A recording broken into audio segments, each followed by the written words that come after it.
पावन पंछी चाहे उड़ वृंदावन जाऊं, ब्रज की लता यमन गलियों में राधे राधे गाऊं। मैं राधे राधे गाऊं, मैं श्यामा श्यामा गाऊं।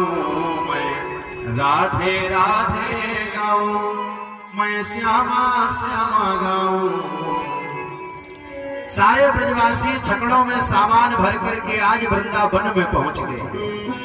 और जैसे ही वृंदावन में पहुंचे तो जितनी भी ब्रज की गोपियां हैं वो सब दूध दही बेचने के लिए मथुरा जाने लगी।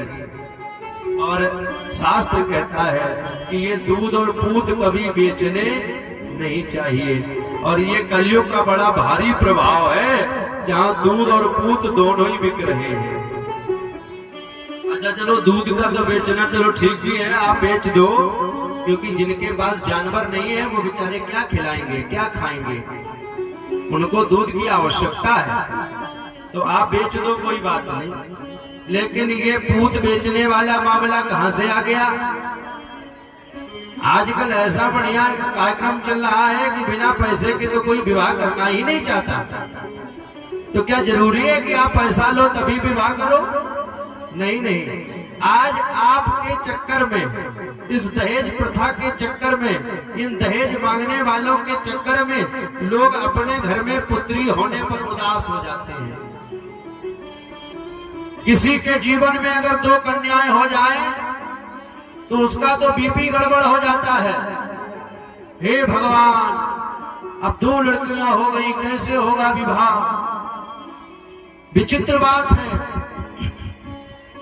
अगर कन्याओं के विवाह में धन ना देना पड़े तो सच बताना, क्या किसी के घर में लड़की होने में कोई उदास हो सकता है? नहीं हो सकता। क्योंकि प्यारे याद रखना, बर लड़के के होने से घर में गूंज शायद कम होगी, लेकिन जो रौनक पुत्री के घर में आने से होती है, आप लोग तो खुद समझदार हैं। पिता अपने बेटे को तो कम प्रेम करता है, लेकिन अपनी बेटी को बहुत प्रेम करता है, क्योंकि बेटी घर की क्या है? लक्ष्मी है। इसलिए, लेकिन ये दहेज प्रथा का जो कार्यक्रम चला है ना, इस दहेज प्रथा के चक्कर में आज लोग अपने घर में पुत्री को जन्म नहीं देना चाहते। अरे और तो और, कई लोग तो पहले ही डॉक्टरों के द्वारा पता करके कि गर्भ में पुत्री है कि पुत्र है, अगर पुत्री होती है ना तो उसे इस संसार से खत्म करवा देते हैं, गर्भ में ही नष्ट करवा देते हैं।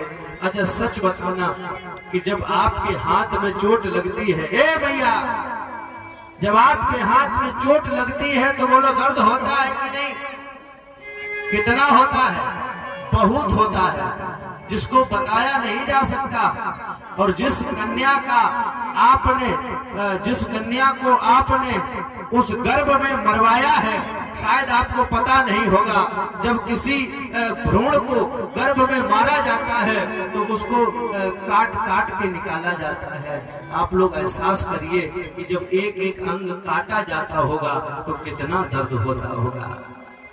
क्या वो आपको श्राप नहीं दे रही है गर्भ में? ये सबसे बड़ा अपराध है। और इसमें सबसे बड़ा हाथ अगर किसी का है तो इन माताओं का है, जो माताएं स्वयं तो एक नारी हैं, स्वयं तो किसी की पत्नी है, स्वयं तो किसी की माँ है, लेकिन दूसरे को माँ और बहन और बेटी बनने नहीं देना चाहती। बोलो भक्तर भगवान की जय।